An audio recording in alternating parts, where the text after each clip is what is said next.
Hello, everyone, and welcome back to the Football House Show on House Enterprise. I'm Sam Basil, as usual, joined by Will Tondo and Cole Hughes. And guys, we are on a downward slope in the college football season. 2 days ago, we got our first official college football playoff bracket. So the chase is on. We have a really good picture of where teams are, where they want to be, where they need to be. With 3 weeks remaining in the regular season, and it's here. The chase is on. The 12-team playoff is manifesting right before our eyes, and we've got a lot of great matchups on the way. All big matchups that are going to be crucial for teams that will make or break their shot at the first ever 12-team college football playoff. So I just wanted to talk to you guys, get your thoughts on the season so far. We'll get into the college football playoff field in a bit, but just thoughts on where we are and how they've surpassed or maybe come up short to your preseason expectations. Well, Basil, before we start, I do got to say we have to send our condolences. Ben Herbstreit, unfortunately, passed away. Absolute legend in the game. Sad to see it. You hug your dog a little bit tighter tonight for an absolute legend, a true football guy. So I had to start off with that.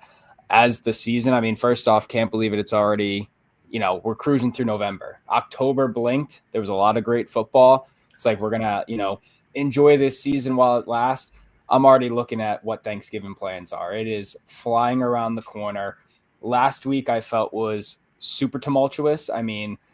Going back to our card from last week, the crew pretty much got decimated from Navy, Pitt, Penn State, and Texas A&M. Absolute, and those were teams we all picked. They were pretty significant favorites or heavy favorites in our eyes. And just like that, those flipped, and therefore so did the top 25. So, I'm excited for a matchup this week in like Alabama and LSU, because that's definitely major for the SEC, major for college football playoffs. And hopefully the four of us, obviously Jay cannot make it today, can stay above 500. But it's been an awesome season, and it's interesting to see the perspective now of how in college basketball we're fighting over top 25s. It's a little bit more shaken out for the field, pretty much, because there's only 12 slots, and to see who will make it. And we also just don't know what those losses are going to look like in a couple weeks. Yeah, absolutely. Cole, any thoughts on where we are in terms of this season and just college football going forward? Yeah, I think Will hit the nail on the head. We're getting into that time now, like we're approaching Thanksgiving, right? There's going to be some big rivalry games coming up in these last few weeks that we're going to see, the Iron Bowl, stuff like that. That'll be fun to watch. I'm excited to witness those. But look, it's starting to shape up, and we have a pretty good idea of, what teams are obviously, like you said, Basil, the first college football playoff rankings came out this week. So, we know who's kind of in the conversation. We know who's on the outside looking in. And there's still a lot that could change within these next couple of weeks. But we have a general idea of, who's going to be in the discussion. So it's going to be interesting to see, what teams can keep it up and keep their chances alive of getting into the playoffs, and, which ones fall apart and, end up losing their spots. But as for surprises, looking at the top 12 that the College Football Playoff Committee came out with this week, not many surprises there.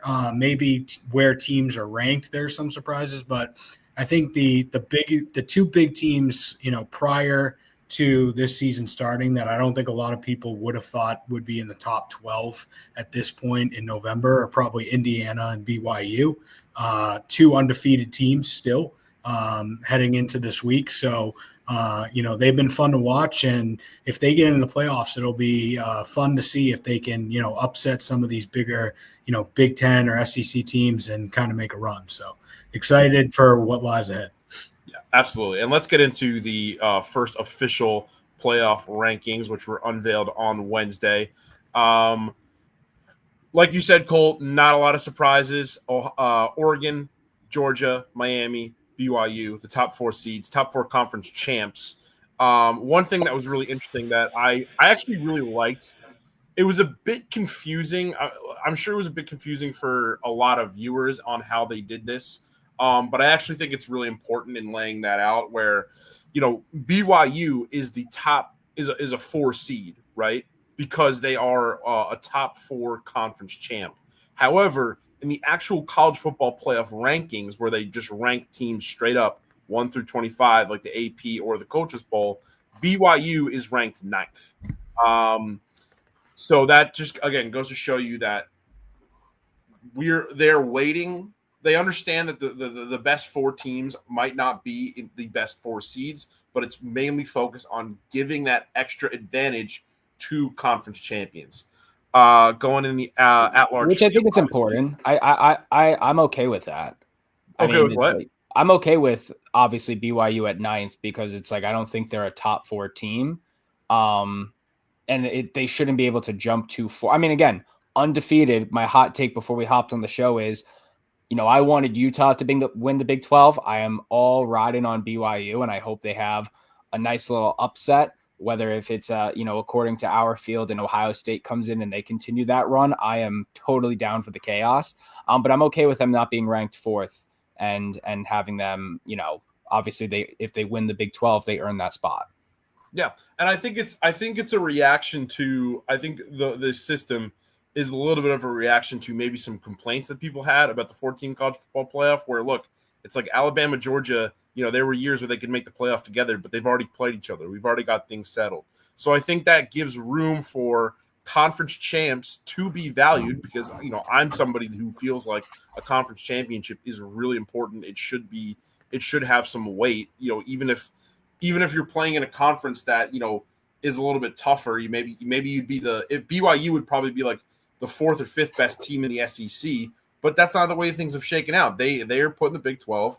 They figured it out and they won they're on track to win their conference. Well, here's another thing too, right? If I can real quick, the teams that end up being conference champions, you have to remember they're going to be playing in the conference championship week before this first round of the playoffs, right? So, that if they win, then yeah, they deserve a bye. I mean, a lot of these other teams, right? Like right now, like Tennessee, a team like Tennessee or a team like Notre Dame, because they don't have a conference, like they're not going to be playing in the conference championship week. So they kind of get a bye right before their playoff game. So, for teams like BYU that have to play in the Big 12 championship, if they go in and they win that game, then yeah, they should get a bye for the first round of the playoffs.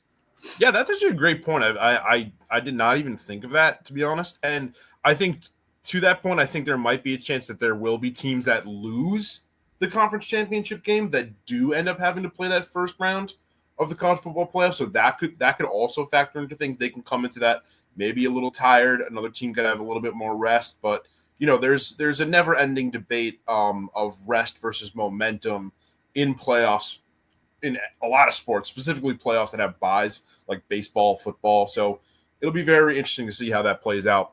I think it's good though because it sets teams up like they can't take the conference championship week off. Like it still means something, right? Like. Yeah. If this wasn't the way it was set up, you could just not play your starters during the conference championship. And if you lose, you're still going to the playoffs. But like now, if you don't win that game, you don't necessarily get a bye. So, but it also becomes interesting too, where it's like, if you look at our field right now, BYU is the only Big 12 team. Say if they go undefeated into that conference championship game and lose, do they make the field of 12? It's tough. It's tough. Like you don't know, and it's going to be the argument of, well, they were right there, and say they lose by a field goal. Like if it's a blowout, all right, we go strength of schedule and stuff like that. They lose by a field goal because anything can happen in a playoff format. Do they earn a spot in this field? Now, to the top 4 teams, like right now, if you're looking at it, Oregon, BYU, Georgia, Miami, those are all because they win their conference championship. But if you don't win, does that mean you don't get a bye? Like, how does that work out? Like, say, like Will's saying, right? If BYU goes to the conference championship and loses that game, what happens to that 4th bye in that scenario? It goes to the conference champ. It goes to the conference championship. Like BYU, that's what I was saying is like, say if it's So they might not get it at all at that they point. might not get it at all, but my argument is if BYU is undefeated up until that conference championship and they lose, do they still earn a seat at the table or not?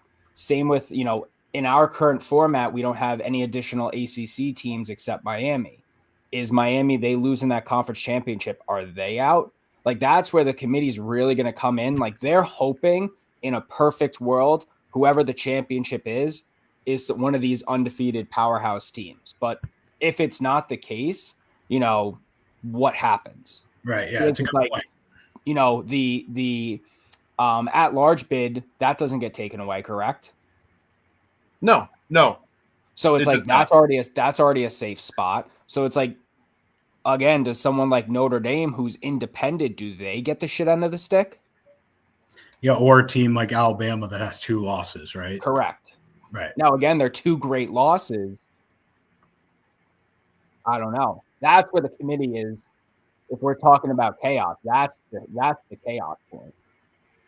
Absolutely. So looking at the rest of this field, like you said, Tom, I mean, Notre Dame's there, Indiana's there, Ohio's the 5 seed, Texas, Penn State, Alabama, Tennessee, and Boise State as the group of 5. They are an auto qualifier, but they are not a high enough ranked conference champ at this point to get an automatic to get a bye, but they're going to get the automatic spot out of the Mountain West. And this was my bracket. This was the bracket that I had posted earlier that morning. I got all 12 teams correct. So, not to pat myself on the back, call myself Basil Domus. I mean, if you guys want to do that, like, by all means. But I just think with this field, not that it was super obvious, but it felt pretty close. It feels like these are just, far and away the teams that should be here right now. There's still a lot of room. I would say a big difference. Obviously, I got the top 6 seeds exactly. I had some teams moving, some teams higher, some teams lower. One team that I had lower than the playoff committee, as you can see here, I had them at 11, and the committee had them at 9, is Indiana, who are currently undefeated out of the Big Ten. I just felt like, maybe I didn't think that they would give them the nod.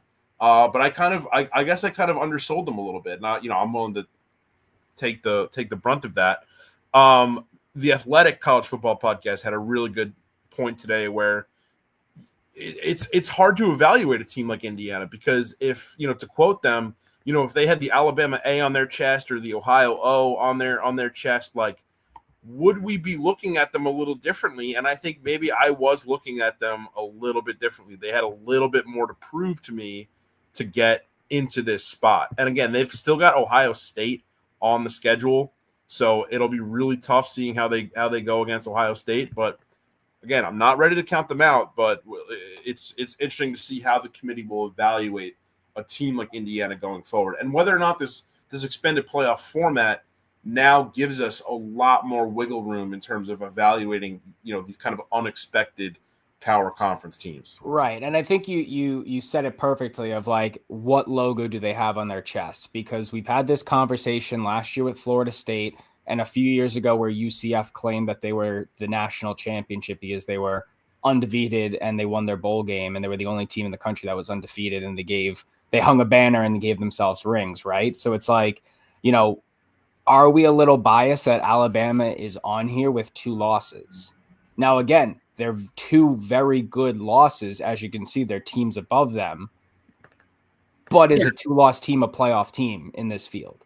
I think there definitely is bias, and I think there's bias on the committee too, right? I think because even with these teams that are big names that are there every year, like the Georgias, the Alabamas, like these big programs, they come into the year with a higher ranking based on what? Yeah. Just because of their reputation, realistically, right? And it's like they play like a D2 school week 1 and win 90-0, and they're like, that team's back. They're so good. And it's like, so here's the thing, like, there's higher expectations for teams like Indiana, like for them to maintain their spot in a 12-team playoff compared to these powerhouses that have that brand, right? That have, like Alabama, like they have 2 losses, like you're saying, and they're there. If Indiana loses, which they'll probably lose against Ohio State, unless they, pull off the miracle, then are they still in this top 12? I don't know.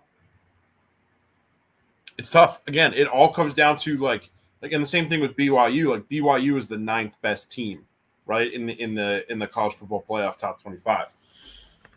I think BYU has a better chance, though, just because of the conference they're in. Yeah. Even if BYU ends up losing, they're probably still going to play in that Big 12 championship game. So they have a shot. But with Indiana, right, they have Michigan this week, which is no cakewalk, right?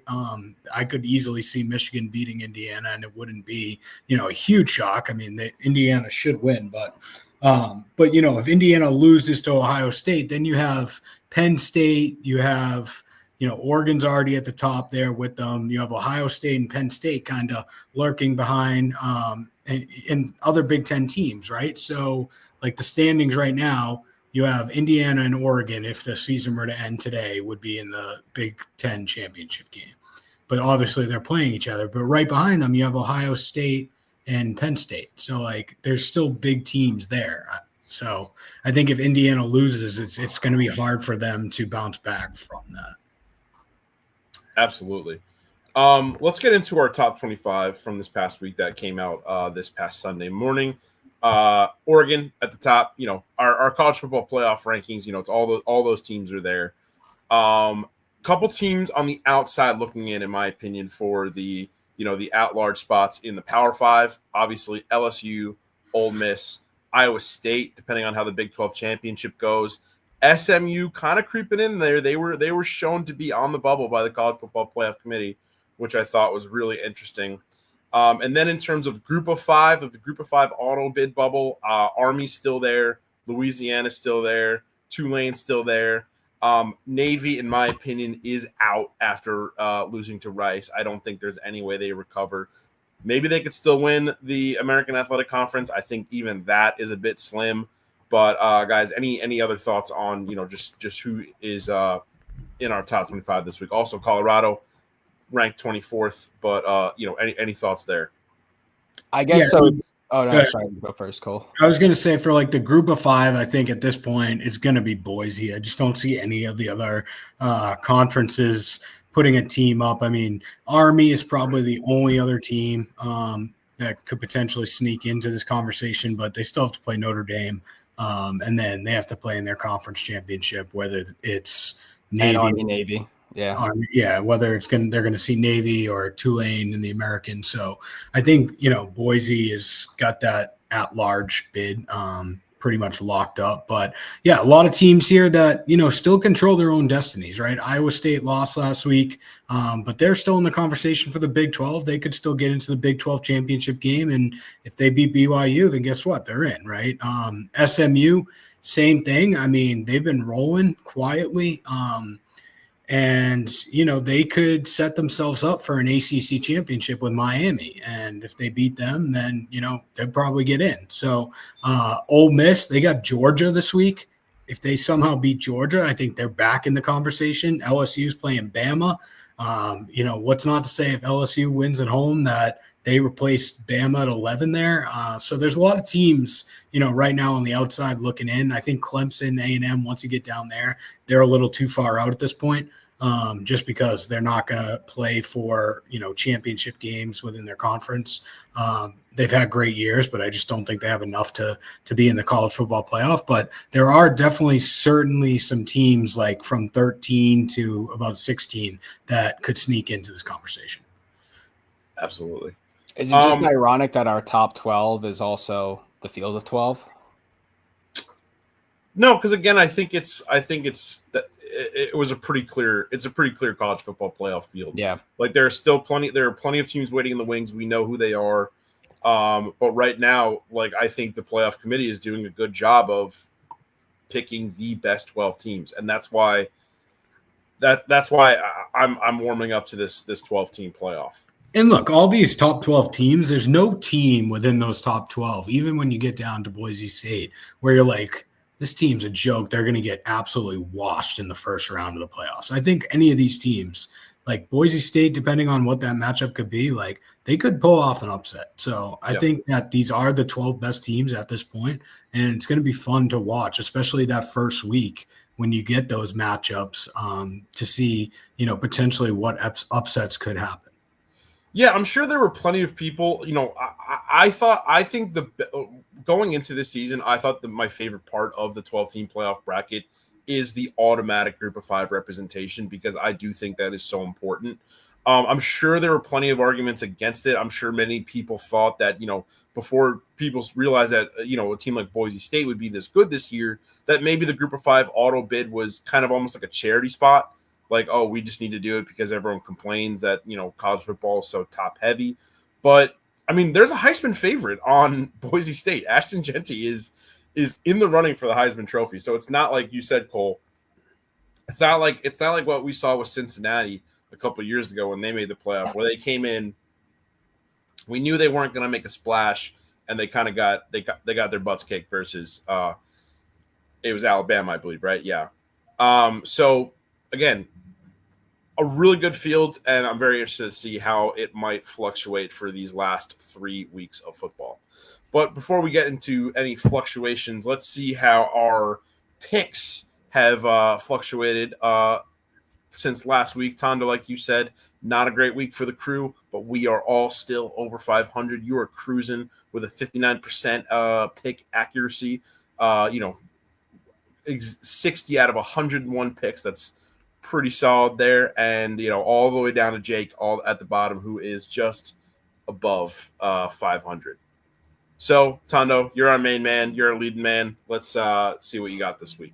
Yeah, I would say the reason for my success is I've been keeping it pretty consistent across the board. Teams like Miami, Army, Clemson, they're safe picks, and they've been providing. So let's start a little, get a little crazy on this one. We saw Ohio State against Penn State last week. I'm going to take Purdue covering 38 points. I think 38 points in the Big Ten is pretty crazy, and Purdue hasn't seen that many big of blowouts as of late. So I'll take the 38 points there.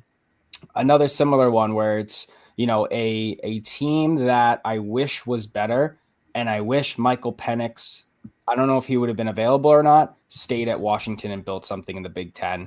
It's a little bit of disappointment this year, but they're going to be a powerhouse that we're going to have to worry about in the Big Ten for years to come. They will build back, but I like them covering 14 against Penn State. Again, late in the season, teams are getting better or staying stagnant. I like the cover there. From there, give me Clemson -6.5 versus Virginia Tech. They definitely have some ground to cover in the ACC, especially if they want to catch up to Miami. Army -5.5 versus North Texas should have been my lock of the week. I think Army is going to be a team that we're talking about rivaling a Boise State later on in the season. We have our game of the week pick that I'll go over later, but I love LSU and Alabama under 58.5. There has been, I think, 1 or 2 instances total across both those teams that have scored over 60 points in a match. So very good defensive battle that we're going to be witnessing. I mentioned it before. I wanted Utah to be my Big 12 pick. BYU is a wagon right now. I think they're going to cause some trouble. So give me them covering 3.5. And to close things out, Washington State -20 versus Utah State. FCS lock of the week, because they couldn't get it done in basketball this week. I will take Villanova money line over North Carolina A&T. And my lock of the week, Miami -10.5 versus Georgia Tech. I'm very excited for my future quarterback in the New York Giants and Cam Ward. Keep the momentum going. Come home to New York. Him, Malik Neighbors, Tyron Tracy Jr. That's a trio I want to build around. And that is my card. Great card. To check you on the Michael Penix thing about, whether or not he would have been able to stay. He definitely would not have. No. Because people forget he played at Indiana before. Yeah. People forget that crazy. He was the quarterback for that game, right, where they beat Penn State. And I believe so, yeah. He hit the pylon, but it was out of bounds. Like, no one was sure whether it was a touchdown or not. But yeah, he took well advantage of his time. It's a shame because, again, I'm all about the NFL. As we've seen recently, first round quarterbacks are more likely bust than boom. And I don't think there's just the NFL is terrible feeder system for starting quarterbacks. They expect you to win, 7 games rattled off in a row, or you're pretty much getting benched, like, as we see with Bryce Young and all of these players. We're probably not going to see Michael Penix play for like 5 years on probably not the Falcons. And I don't know if the shelf life's going to treat him well or not. Yeah, I mean, that's a good point because Kirk Cousins has been tearing it up in Atlanta. I think they're first in the division, but, it might not be a bad thing, right? Like, say if Kirk Cousins, if the Falcons make a run, right, not to get into NFL talk, but if the Falcons make a run and somehow end up winning a Super Bowl within the next year or two, which I don't think will happen, but, anything's possible. I could see Cousins riding off into the sunset. They put Penix in there. And look, who knows? He might turn into a Jordan Love, sit on the bench behind Cousins for a couple of years and then come in. I know he is older, but there's got to be a reason why they drafted him. I mean, the kid's talented. He has had a lot of injuries throughout his collegiate career, but I think he could end up being a good mix if the timing's right in Atlanta. So. Or it becomes like a Braxton Miller and becomes like a wide receiver. Yeah. Any Ohio State quarterback never plays quarterback in the NFL besides Justin Fields, and we don't know yet. We don't know yet. He might be catching punts soon enough. It's true. Stuff. I still believe in him. I think he's still got plenty of time. I guess you can claim him as a Georgia quarterback though, in that argument. That's true. All right. Ooh. Well, we'll do Jake's. Jake cannot come in tonight because he's got the Bruins this week, but he decided to send in a video. So let's get into his card for Week 11. Can't be on the stream tonight. Happy Remembrance Day for those that celebrate. Bruins take on the Calgary Flames at 7 p.m. Hopefully they beat them in accordance with the holiday. Real quick, rapid fire. Bloody week last week, so let's just set the card straight. Not thinking too hard this week. Iowa State -3 over Kansas. Army -4 over North Texas. Georgia going to beat Ole Miss by more than 3. 2.5? Come on. That's disrespectful. I'm with Cole's card on this one. BYU -3 over Utah. I like the underdog segment here. Duke +3 over North Carolina State. I think Vandy +5 over South Carolina. That one surprised me a little bit at home, too. South Carolina coming off their big win, but I think I don't think they're ready for this new look Vanderbilt. Lock of the week, FBS goes to Clemson -6 over Virginia Tech. What are we doing? Clemson lost to Louisville. They're a very good team. So I don't buy into this, oh, Clemson's done BS here. That's one of the easiest locks I've ever had. Shout out Cole. We're riding this together here. FCS, I'm super high on. SEMO, they're 8-1, boys. They're 8-1. I've been raving about SEMO since this show started here. Now they're 8-1 after a real bad year last year. They got a lot of people hurt. They're back like they never left. They're playing Lindenwood. So give me SEMO money line over Lindenwood at a Missouri, a Mississippi River matchup. Of both teams are in Missouri. They're both on the river. Game of the week, Bama and LSU. Man. Bama. Sorry, Cole. We had a fairly similar card up until that point. I think Bama is going to beat them. I take money line here for Alabama. Hope you have a great show, boys. And let's keep the cards moving towards 500 here.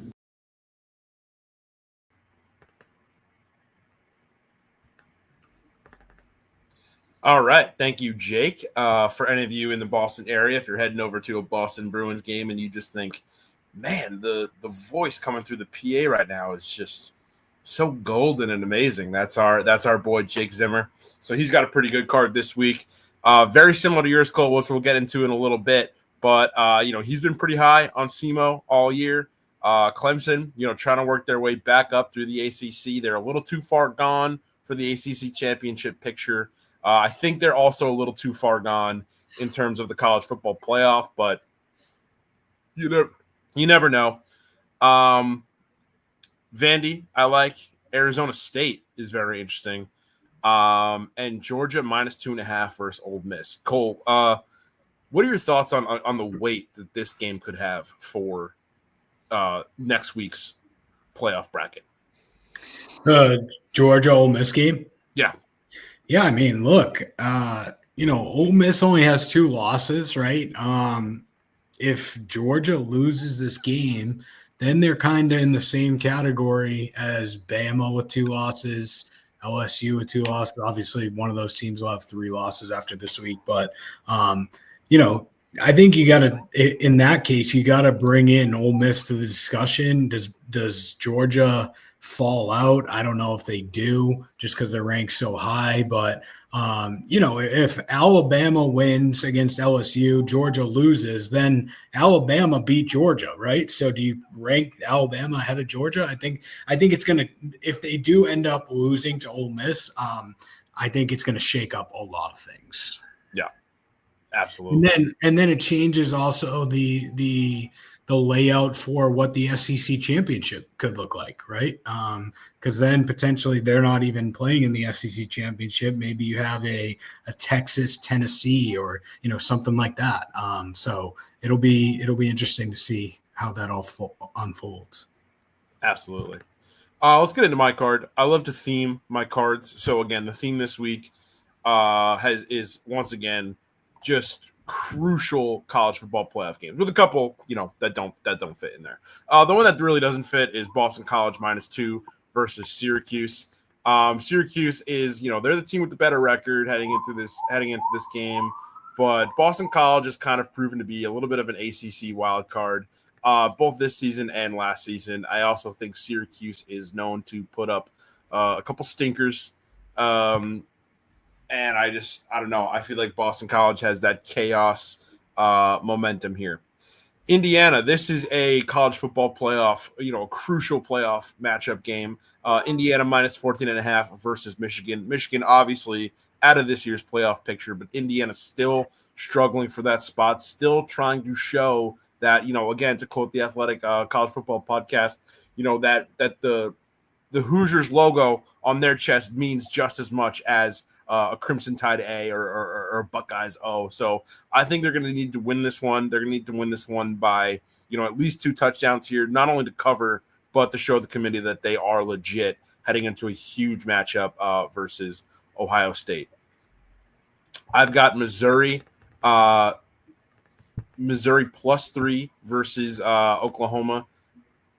I don't really get I don't love the Oklahoma road favorite here. I think Missouri still, they're a good team. They're a much better team than Oklahoma. They've got solid wins under their belt. I have them covering, +3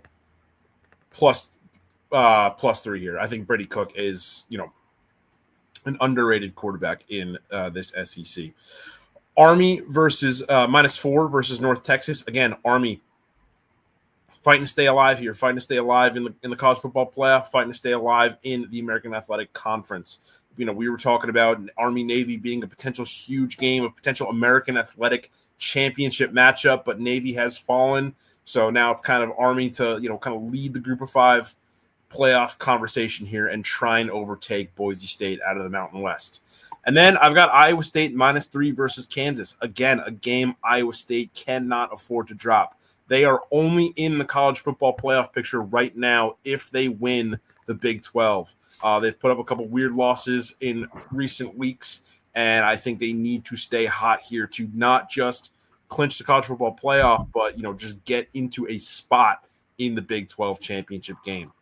Harvard moneyline versus Columbia, kind of on the adverse of Tondo talking about picking Villanova because they lost to Columbia in basketball last night. I do not think Columbia is going to be able to have the magic that they did on the football field, and Harvard, as they're looking for an Ivy League championship, they're going to take this one. And speaking of the Ivy League, I gotta give a shout out to our Ivy League expert from the House of College Hoops, Chris Thedinga. Thank you. He says Tondo and Basil live on the mic, absolutely beautiful. If you watched more of the Football House, which you all should do, next week he'll probably say Tondo, Basil, and Hughes live on the mic is absolutely beautiful, because it is. And then again, you might have to get Cole into the college hoops world. Might have to get him. He's very welcome. I mean, that'd be a whole new territory for me, but hey, I'm not saying no. We'll give you the KenPom password, and we'll have you just crunch some numbers, and then we'll throw you out in the open there. We'll see what you say. I am versatile, so see. And then my lock of the week, another dark horse group of 5 playoff pick here. Louisiana -15 versus Arkansas State. It is going to be a long shot for the Raging Cajuns to make the college football playoff. But look, a lot of these, it's the Mountain West or it's the American. And if it's really, in my opinion, only the Mountain West if it's Boise State. And it's really only the American if, again, it's Army or Tulane. Like we have really strong teams at the top, but the rest of the field is a little weird. So I think if we see these teams kind of slip up towards the end and maybe not even win their conference championship game, I think Louisiana, like say we get like UNLV wins the Mountain West, and then like let's see who's on top in the American. I mean, right now it's like Army and Tulane. But say Navy sneaks in there, or even Memphis as a long shot, and one of those two teams wins the American. I think Louisiana is going to be in consideration. So they need to stay perfect. They need to give themselves a chance, and they need to cover by more than 2 touchdowns here against Arkansas State. And then game of the week, we're going to hold off here, and we're going to finish it up with Cole's card. Yeah, so Zimmer already gave away my game of the week pick, but that's all good. We'll get into that. But for my card, I got Miami -11 versus Georgia Tech. Miami's rolling. They're a wagon right now. They've been really fun to watch this year. Just to see them turn around, because the last couple of years, it's like they've just kind of been building up to this point. So they finally have gotten there, which is nice to see. It's funny, Georgia Tech, last year, if you guys remember, Georgia Tech ended up beating Miami at the end of the game on that wild, crazy, mismanagement of the clock and then that miracle of a play at the end. So I think Miami's going to want this one pretty bad just because they were embarrassed last year against Georgia Tech. Look, they're one of the 5 undefeated teams left in all of college football.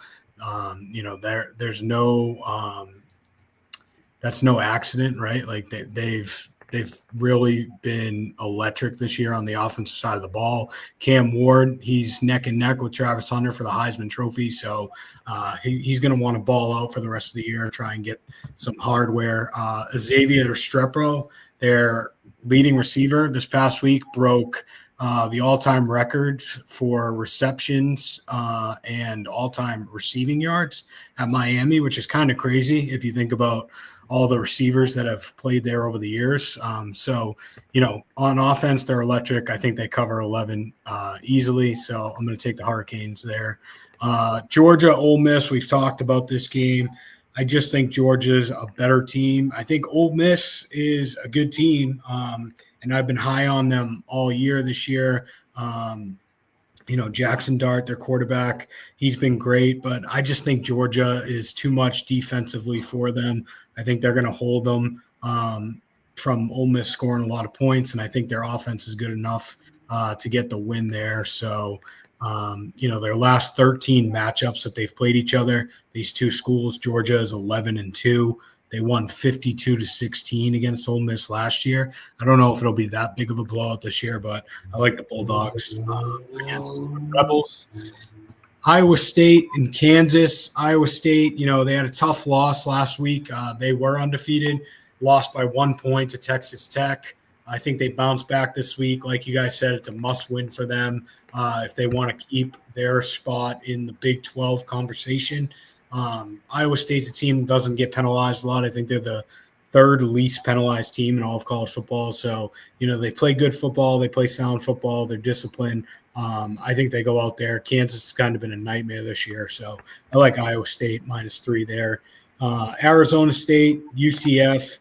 Arizona State is sneakily 6-2 this year. And, they're another team that has pretty good offense. Out of their 8 games, 6 out of their 8 games this year, they've put up 30 points or more. So they can score points. And they still have BYU and Kansas State on their schedule left. So, this last month or so is going to be pretty difficult for them. So if they can get a win against UCF, I think you got to take them where you can get them. So I'm going to take the Sun Devils there. Missouri, Oklahoma, 2 teams that there was kind of a lot of hype going into the year for both these teams, and they've kind of been disappointing. Oklahoma more so than Missouri, but I don't know. I think Brady Cook, Luther Burden at Missouri, there were a lot of expectations. They started out pretty hot, and then they kind of simmered down. But they're 5-0 at home. Oklahoma's 1-4 in the SEC. How's that? Welcome to the big boy league. And Missouri, they lost to Bama in pretty embarrassing fashion 2 weeks ago. I think they got shut out 34-0 or something like that. They had last week off, so I think they come back and they beat Oklahoma. And if not beat them, I think it's a really close game. So I'm going to take the Tigers there. And then Pitt, Virginia. Pitt, another team like Iowa State that was undefeated heading into last week. They lost to SMU, and I think that says a lot more about SMU than it does Pitt, I believe. I think SMU has proven that, they're just a really good team. I think Pitt is still a good team. I like them to bounce back after the SMU loss against Virginia. So taking that -7.5. For my FCS lock, I'm going to take Incarnate Word. They are playing Lamar this week. They're kind of been on a roll. They've won 6 in a row. They're 6-0 at home. Their only 2 losses were to South Dakota State, who's 7-2, and then they lost to I think Southeast Illinois, who's 2-7. So we'll see what team we get this Saturday, but I like Incarnate Word to take that game. And then my FBS lock is going to be Clemson -6 against Virginia Tech. Clemson, like we said, they're probably out of the college football playoff conversation. They probably aren't going to play for an ACC championship this year, but they've come back, right? They're back on the right track. I think Dabo's got them back on the right track. It'll be exciting to see them next year to see what they can do. But as for this week against Virginia Tech, look, Clemson's the 5th-ranked offense in the country, which is kind of surprising. They can put up a lot of points. Cade Klubnik, their quarterback, he's only thrown 3 interceptions this year, hasn't turned the ball over. So I think with just their offense and how productive they've been, I just don't see Virginia Tech keeping it close enough. So I'm going to take the Clemson Tigers there. And then I guess because I'm the last one, we'll get into the game of the week. LSU versus Bama. It's going to be a hell of a game. I went back and forth on this one, and I love Bama. You guys know that. I usually take them. But for some reason, I think the LSU is going to take it this year. It's hard to win games at Death Valley at night on a Saturday night. And I think LSU is – I just think that they're going to take it. Looking at them and Bama this year, they've been pretty comparable. They both have 2 losses. But if you look at LSU's losses, they lost to USC at the first week of the year, and then they lost to A&M, right?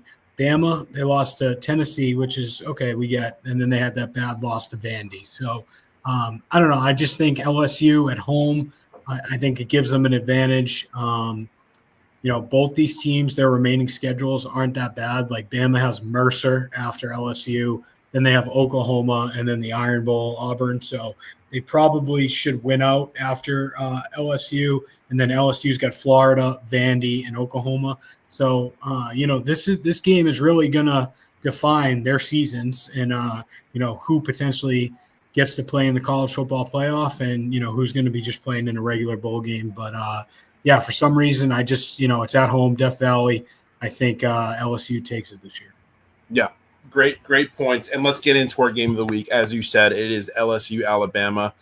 The biggest thing for me, right, we have 2 very talented teams, 2 very talented offenses that are centered around just excellent quarterbacks. For Alabama, that's Jalen Milroe. And for LSU, that's Garrett Nussmeier, right? 2 guys that are just great at what they do, right? I think a big difference maker here is, and something that actually kind of makes them a little bit more even as well on the defensive side, is we've seen problems, like serious problems in both of their defense. I think Alabama's secondary is a little shaky. LSU, they do allow a lot of pass yards, but they also struggle to defend the run. So it could be a high scoring game here. It could be, just a quarterback duel, a shootout. For you guys, where do you see that edge coming? Is it where on the offenses do you feel like each team kind of has the edge here? Well, like you said, I mean, I think Alabama has the advantage on the offensive side with Milroe and who's their Ryan Williams, their young receiver. Kid's a stud. He's only 17. He's going to be friggin' unbelievable by the time he's done at Bama. Probably will have a long career in the NFL. But I think defensively, you got to give the advantage to LSU this year. Does Milroe do enough on offense without making mistakes against the LSU defense? I don't know. Maybe he does. Maybe he doesn't. I think the crowd's going to be a huge factor in this game. Like I said, it's not an easy place to play, especially at night, as everyone knows. I think it's going to be, whether it's a high-scoring game or a low-scoring game like Tondo believes it's going to be, I think it's going to be a close one. Usually these games are close every year, right? Even when Alabama's the number one team or LSU's, highly ranked, these games are always close. So, it's just, can Milroe make enough plays? I don't know if he's going to be able to. Yeah, and, I do believe that it's going to be on the low scorer side. Alabama, I think, has the slight tick on offense. But at the end of the day, as we head this far into the season, I don't want to say it's the most important game in Kalen DeBoer's Alabama tenure right now, but essentially it is, because if you have 3 losses in your first year and you miss this expanded playoff field as Alabama, I don't think he's on the hot seat, but it ain't pretty. It ain't pretty, and it's not going to be helpful that you have, Nick Saban potentially saying something on, the Pat McAfee show just about how it's been a disappointing season. So I think it's more of a must-win to Alabama, but you can also make that argument with Brian Kelly and LSU as well. I still think Alabama, just in how they have played as of recently, and again, those 2 losses were tough losses, they need to come out and win this game. I agree. I think Bama needs it more than LSU. I think, obviously Kelly, there's high expectations for him there, but, we've already kind of seen what we're going to get with Brian Kelly at LSU, right? Kalen DeBoer, I mean, they brought him in. He's supposed to be the next guy, and those aren't easy shoes to fill, obviously, when you're replacing the GOAT of college football, coaches.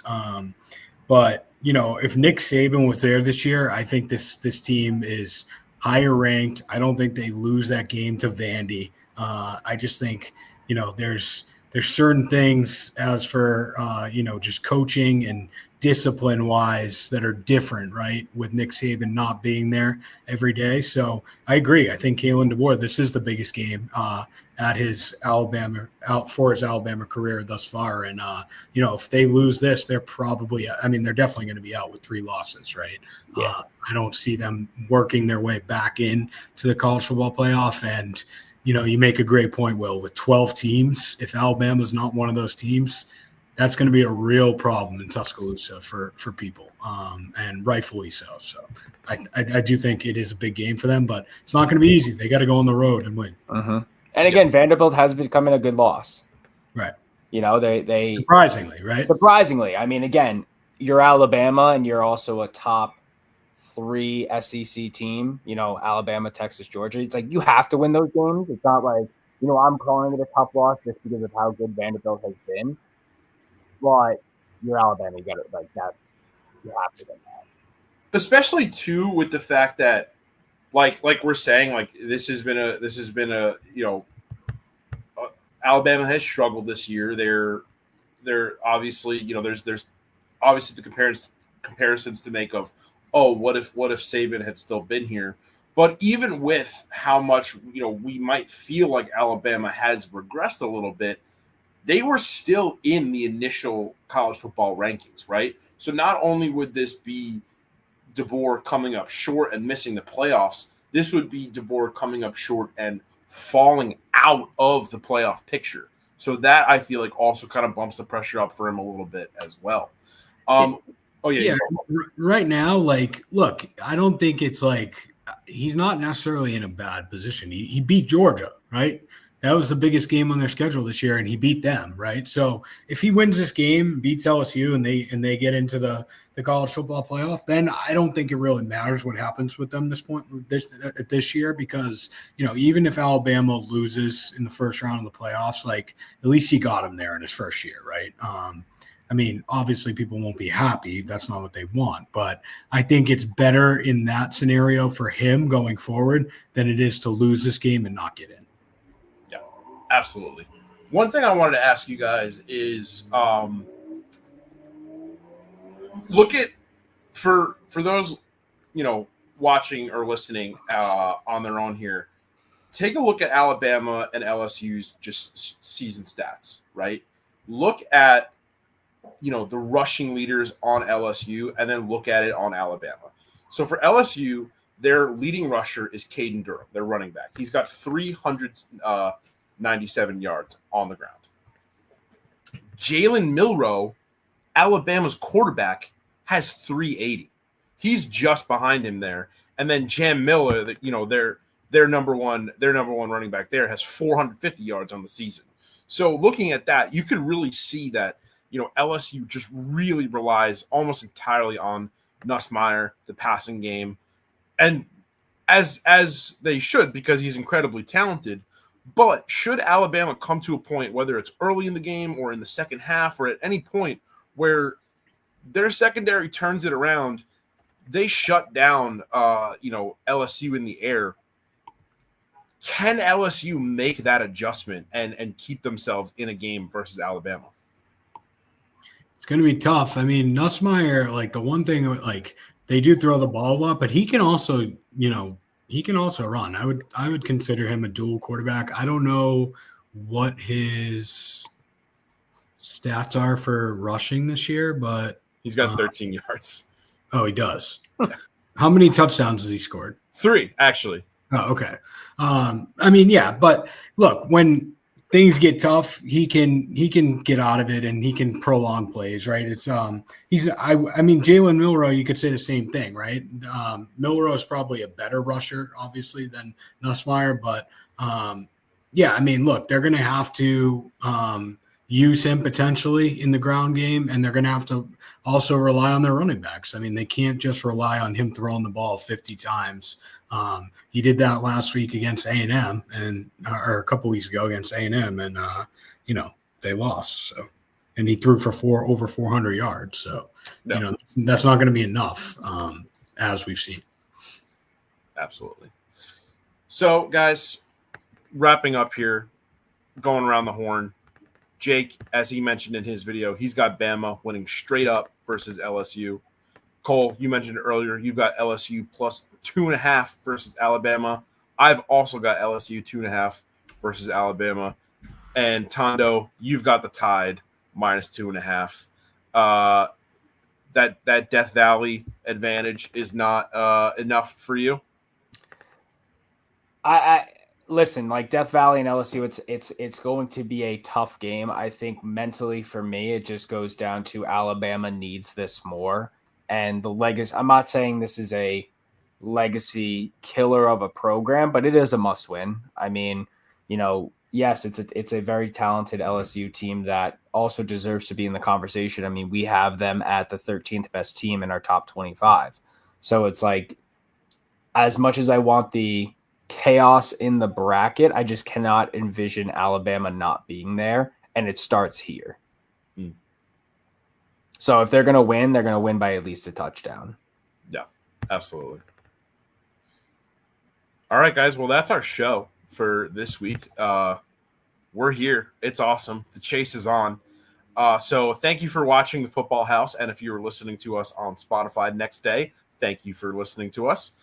Make sure you follow us at House Enterprise. That's the house_ENT on X. That is house.enterprise on Instagram, house.enterprise on Threads, and house_enterprise on TikTok. Make sure you head over to house-enterprise.com the blog for updates on everything college football, everything college basketball, and anything else that our fantastic editorial staff has to offer for you guys. And so for Cole Hughes, Will Tondo, Jake Zimmer via, the space phone, I'm Sam Basil. This has been the Football House, and we'll see you guys next time.